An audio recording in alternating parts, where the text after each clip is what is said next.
देखिए, आपदा प्रबंधन का आज हम लोग ऑब्जेक्टिव का सब करने वाले हैं क्वेश्चन। देखिए, इसमें जो पहला प्रश्न बनता है आपका, देखिए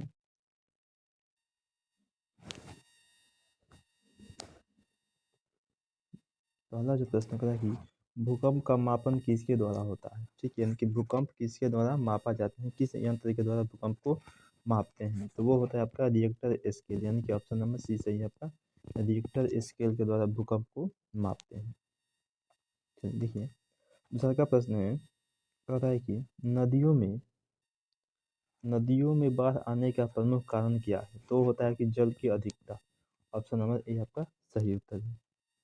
देखिए 3 नंबर प्रश्न, तीसरा का प्रश्न है, कह रहा है कि इसमें से कौन प्राकृतिक आपदा नहीं है, यानी कि प्राकृतिक आपदा जो नहीं है। तो वो होता है आपका आतंकवाद, क्योंकि ये प्राकृतिक नहीं कहता है बल्कि आदमी कहता है आतंकवाद। चलिए, चौथा प्रश्न है कि इनमें से कौन मानव जनित आपदा है। ठीक है, तो हो जाएगा आपका ये भी होता है, ये भी होता है, ये भी होता है, यानी कि अब इनमें से सभी। ऑप्शन नंबर डी होगा कि उपयुक्त सभी जो है मानव जनित आपदा है। तो देखिए, अगला प्रश्न है कि भोपाल गैस त्रासदी किस प्रकार की आपदा थी। तो वो है आपका कि मानव जनित आपदा। Option number B. देखिए 6 नंबर प्रश्न है कि आपदा प्रबंधन किसे कहते हैं। ठीक है, तो आपका हो जाएगा कि प्राकृतिक आपदाओं के दुष्परिणामों को कम करने का उपाय किया जाना ही आपदा प्रबंधन कहलाता है, यानी कि ऑप्शन नंबर सी आपका सही उत्तर है। देखिए 7 नंबर प्रश्न है कि इनमें से कौन मानव जनित आपदा नहीं है। ठीक है, तो वो हो जाएगा ये भी होगा, ये भी, इनमें से सभी। ठीक है,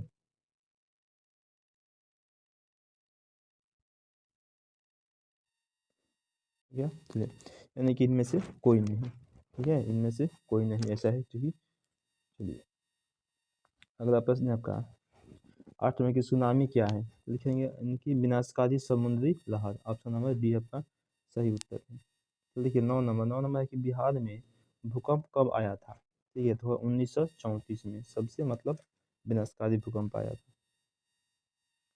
भूकंप किस प्रकार की आपदा है। तो हो जाएगा आपका कि प्राकृतिक आपदा। ऑप्शन नंबर सी आपका सही उत्तर है। देखिए 11 नंबर प्रश्न है कि महाराष्ट्र में भूकंप आने का मुख्य कारण क्या था। ठीक है, तो होगा कि कोयना बांध का निर्माण। Option number D. देखिए 12 नंबर प्रश्न है, कह रहा है कि इनमें कौन विस्तृत क्षेत्र को प्रभावित करने वाली आपदा है। तो वह ओजोन परत का क्षय, यानी कि ऑप्शन नंबर बी आपका सही उत्तर है। देखिए अगला प्रश्न है 13 नंबर, कहता है कि इनमें इनमें कौन विनाशकारी आपदा कौन है। तो है भूस्खलन। ऑप्शन ए आपका सही उत्तर है।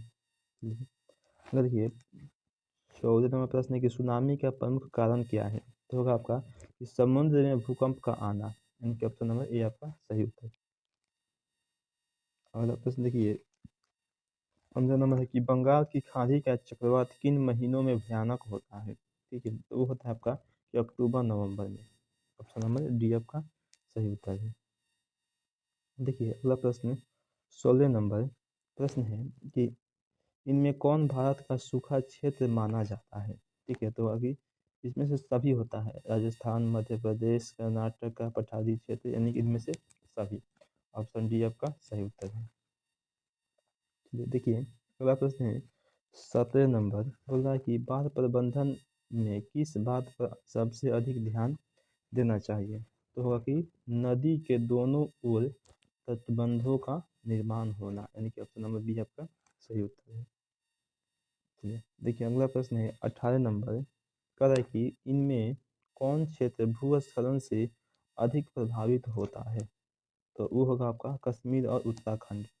ऑप्शन नंबर ए आपका सही उत्तर है। अगला प्रश्न देखिए 19 नंबर, कह रहा है कि सुनामी किस भाषा का शब्द है। तो वो है आपका जापानी भाषा का। ऑप्शन सी आपका सही उत्तर है। देखिए 20 नंबर है कि बाढ़ क्या है। देखिए बाढ़ जो है वो क्या है, तो बाढ़ जो एक प्रकार का प्राकृतिक आपदा है। ऑप्शन नंबर ए आपका सही उत्तर है।